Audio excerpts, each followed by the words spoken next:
Contexto de Mercadotecnia con Jorge Reyes Casas. Y recibimos a Jorge Reyes en este contexto de la mercadotecnia. Jorge, ¿cómo estás? Bienvenido, buen día. ¿Qué tal, Marce? ¿Cómo estás? ¿Qué tal y qué tal, Diana? ¿Cómo están? Un gusto saludarlos como todos los lunes. Un saludo a todos, a todos nuestros radioescuchas. Y en este fin de semana me tocó ver que apareció un libro que parece que va a hacer tendencia en lo que son libros de marketing de un autor que se llama Martin Lindström. Este señor es un suizo y les va a llamar la atención que yo pocas veces haya hablado de él en el contexto de la mercadotecnia, a pesar de que es uno de los autores jóvenes más renombrados en el área del marketing. Y la verdad es que no había hablado de él porque también es uno de los grandes defensores. Bueno, yo siento que era, ya no creo que sea tanto, pero era uno de los grandes defensores del neuromarketing. Y como ustedes sabrán, pues esa disciplina, yo tengo mis dudas de realmente si sea una disciplina seria, y por eso yo no había hablado tanto de él. El señor, pues la verdad es que sí es uno de los papás del neuromarketing. Ha publicado varios bestsellers, entre los que se destaca Biology. Sí, de hecho la revista Time lo considera una de las 100 personas más influyentes actuales vivas.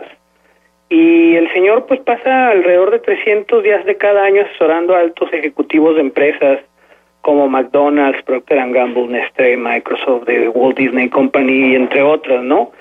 Su historia es una historia interesante. Es un niño que cuando estaba chiquito hizo un parque en la parte de atrás de su casa, que era como un Legoland chiquito, a los 12 años, y a los 12 años fueron ejecutivos de Lego a su casa y lo vieron y se enamoraron del parque que tenía de Lego atrás de su casa, porque llevaban gente invitada y que les cobraba, creo que, no sé, una cantidad muy pequeña a los niños para que trajeran todo lo que había hecho, y Lego lo contrató como asesor a los 12 años, y él desde ahí creo que a los 15 abrió su agencia de publicidad. Y, o sea, te cuenta que es uno de esos niños genios que empieza a hacer las cosas desde muy chiquito, y ahorita ya ha escrito alrededor de 6 libros, ¿no?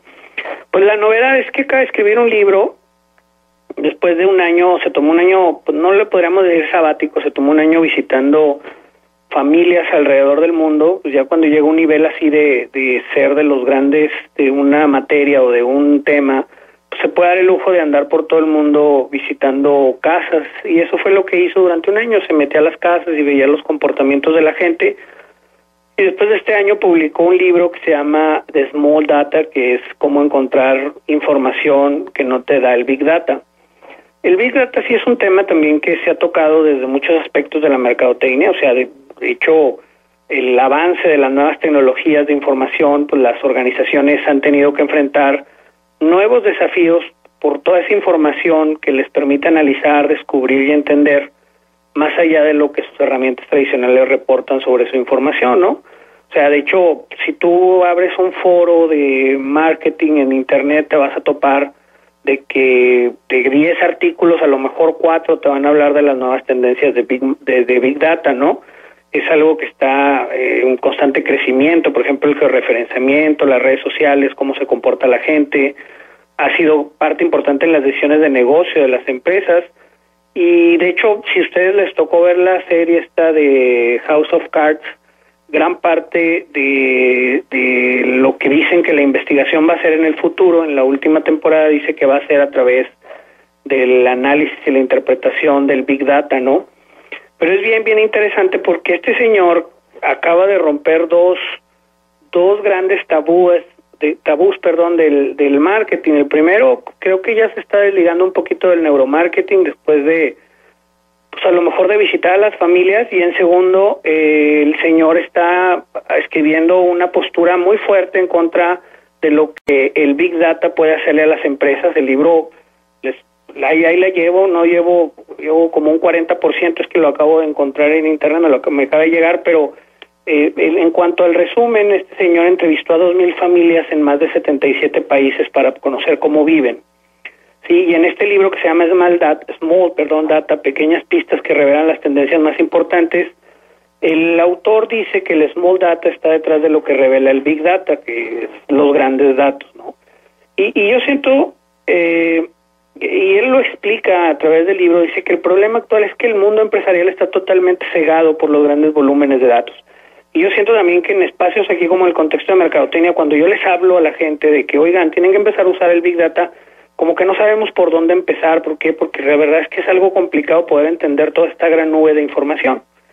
Sin embargo, es muy difícil, de acuerdo a lo que dice este señor, describir las emociones utilizando datos. Esa es la gran dificultad. Un excelente ejemplo de la enorme fuerza del Small Data, por ejemplo, nos lleva al 2002, cuando Lego estaba en quiebra, y lo que hizo fue recurrir al Big Data. Se llegó a la conclusión de que una nueva generación milenia que estaba acostumbrada a la gratificación instantánea iba a acabar con los Legos. Entonces decidieron aumentar el tamaño de los bloques pequeños con los que funcionaban hasta entonces. Eso fue en el 2002, y en el 2003 pues Lego estaba prácticamente al borde de la quiebra, ¿no? La compañía hizo un cambio estratégico y en lugar de seguir utilizando el Big Data empezó a entrar a los domicilios de los consumidores de toda Europa. Y empezaron a hablar con niños. O sea, haz de cuenta que la estrategia fue platicar con niños en toda Europa a través de un estudio bastante profundo. Y sacaban cosas, por ejemplo, como le preguntaba a un niño de 11 años de qué se sentía más orgulloso. Y él dijo, pues de mis tenis.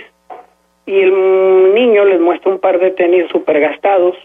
Y luego les dice, pues es que esta es la prueba de que soy el mejor skater, el mejor patinador de la ciudad. Nadie maneja la patineta mejor que yo y mis tenis son la prueba de ello. Al darse cuenta de la calidad del conocimiento que podrían obtener hablando con la gente, Lego empezó a recurrir a este tipo de métodos, volvió a reducir el tamaño de sus bloques, empezó a participar sponsoreando, por ejemplo, a Batman, al Señor de los Anillos, empezó a desarrollar videojuegos, y la cúspide de este cambio estratégico fue la parte de la creación de la película Lego Movie, y en la actualidad está de nuevo entre los grandes, ¿no? O sea, el señor, este autor, dice que si tomas a las 100 mejores innovaciones de nuestro tiempo, tal vez el 60 o el 65% de ellas se basa realmente en el Small Data. O sea, desde Snapchat, que fue descubierto por casualidad, hasta el Post-it. El problema aquí es que estamos tan obsesionados con el Big Data que se nos olvida la creatividad. O sea, el data tiene que ver con el análisis del pasado, pero no tiene que ver con el análisis del futuro. Y el Small Data es que se define a través de observaciones realmente insignificantes que se identifican muchas veces en la casa de los consumidores, se refiere a todo, desde la forma en la que guardan sus zapatos hasta la manera que tienen de colgar sus cuadros. O sea, esto está como en el ADN emocional que dejamos atrás. Entonces, ahora, ¿cuál es la diferencia entre el Small Data y el Big Data? Y él lo explica muy bien en el libro. El Big Data consiste en encontrar correlaciones en grandes volúmenes de datos, ¿sí? Un ejemplo de esto ocurrió en el 2012, cuando Google estaba analizando los algoritmos de búsqueda y descubrieron que podían predecir un brote de gripe con 2 días de anticipación.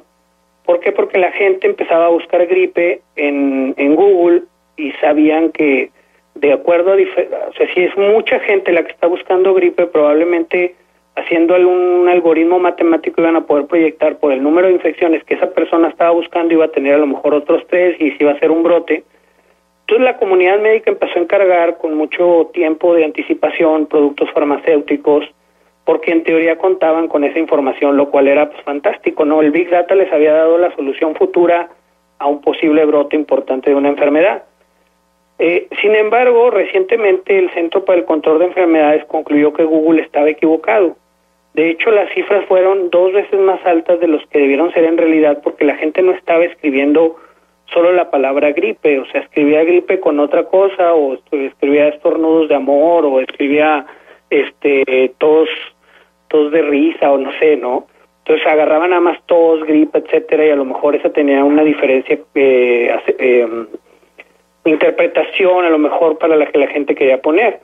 Entonces, el Big Data consiste en encontrar correlaciones, mientras que el Small Data se preocupa por las causas, las razones detrás de las cosas. Una simple pregunta planteada en el hogar de cualquier individuo, pues probablemente hubiera revelado que esas cifras fueron al parecer un poco demasiado optimistas. Nos olvidamos de eso cuando estamos obsesionados con probarlo todo con cifras, ¿no?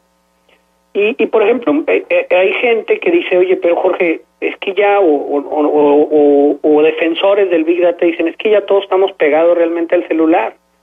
Entonces, si ya todos estamos pegados al celular, pues las grandes marcas van a tener acceso hasta dónde nos movemos, a qué restaurantes vamos, a qué hora nos levantamos, a qué hora nos dormimos, qué hacemos con nuestro tiempo, etcétera. Cuando entramos a Facebook, qué es lo que buscamos. Y sí, o sea, de hecho es cierto, o sea, la información que estamos nosotros poniendo en nuestros celulares nos dice mucho acerca de lo que somos y lo que soñamos.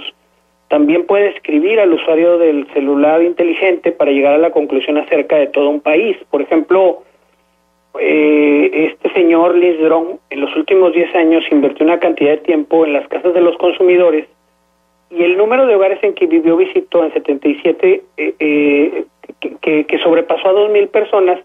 Ahí se empezó a dar cuenta de lo que sucede. Por ejemplo, en el libro dice que en la cultura rusa la gente no sonríe.